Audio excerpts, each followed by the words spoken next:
na yung pag ano. Una is, punta tayo sa web. Punta natin ng web, quick map service, tapos OSM, tapos OSM standard. OSM standard. Katapos nyan, punta na tayo ng, lalabas na itong gantong image. Pag meron kayo na ito, tapos darating tayo ng layer. Tapos create layer.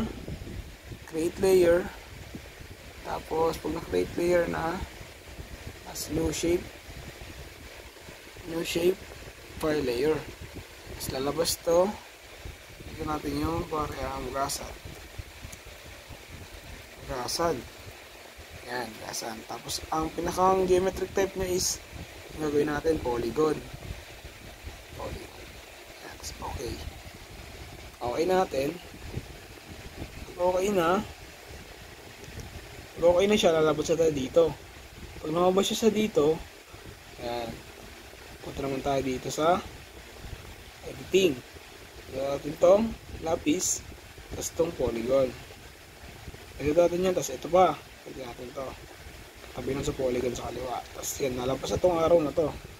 Pag lumabas na tong araw na to, zoom in natin sa ating digitize na lugar. Parang digitize natin is yung Marinduque. Hindi Marinduque ang piliin natin, siya. Marinduque. Yan. So sa pag-digitize, gagawin natin sa pag-digitize is ito, kasal. Itong mga araw na to dito sa mga, itong line na to, itong lubak-lubak na ano na to, na araw na to, ito ang gagawin natin. Yan, sabihin ko yan, ito. Tingnan natin yan. Tapos pag may lumabas na siyang gantong line, itong line na to, lumabas ng line na yan, yun yung pinakang guide natin para makapagbuo ng polygon. Para ito ay sample. Sample lang to, hindi man to accurate, pero ito yung sample. Yung line na yan susundan nyo, yung line ha. Yung line. Ayan, ito yung gasan. Isa ng gasan. Ayan, kuwara yan. Tapos pag okay na, right click, tapos okay. Yan, ito na yung pinakang ng gasan.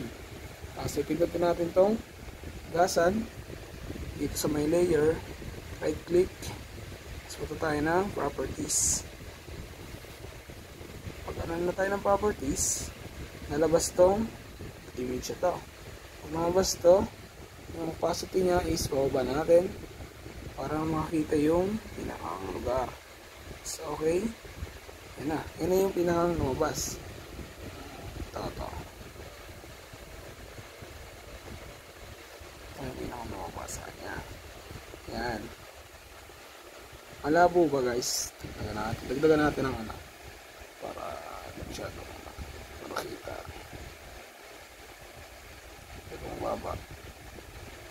Yan. Katapos nyan, ulit-ulit lang, gawin na natin ulit yung unang ginawa natin ha. Layer, hanggang sa matapos na yung kabuuan ng Marinduque. Layer, create layer, new shape file,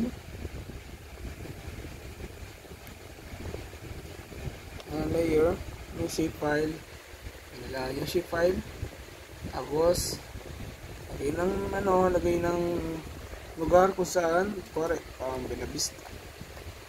Ayan, Benavista.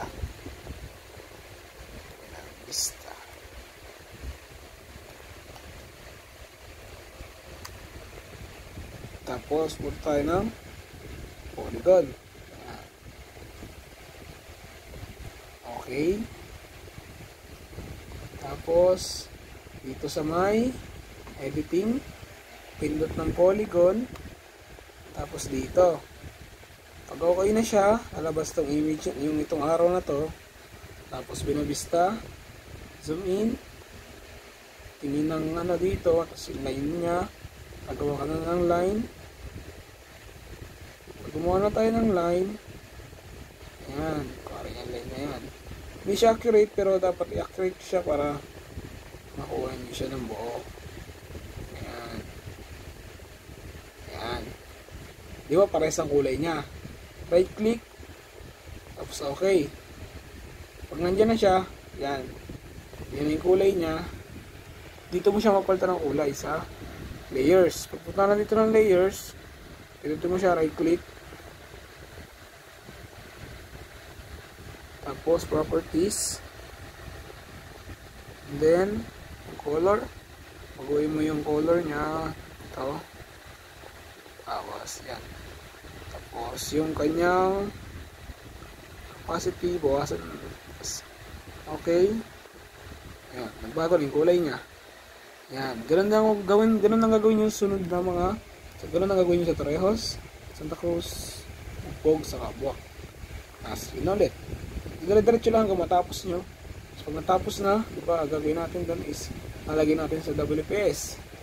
Mag-print layout tayo. Print layout. Yun ang title. Keme.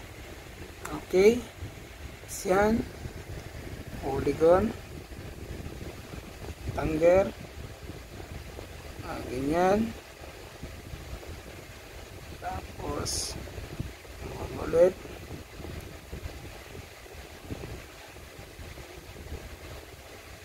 Ganyan.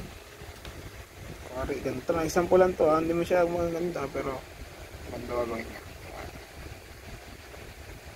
Ganyan. Lalabas din yung image na ginawa nyo. Kung tapos na, then, legend. Ganyan.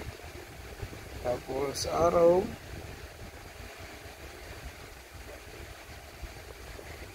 Yan. Tapos ito. Ito. Dalawa. Tapos, yung title. Kupal, si Bossing. Tapos, yun. Okay na guys. Thank you guys.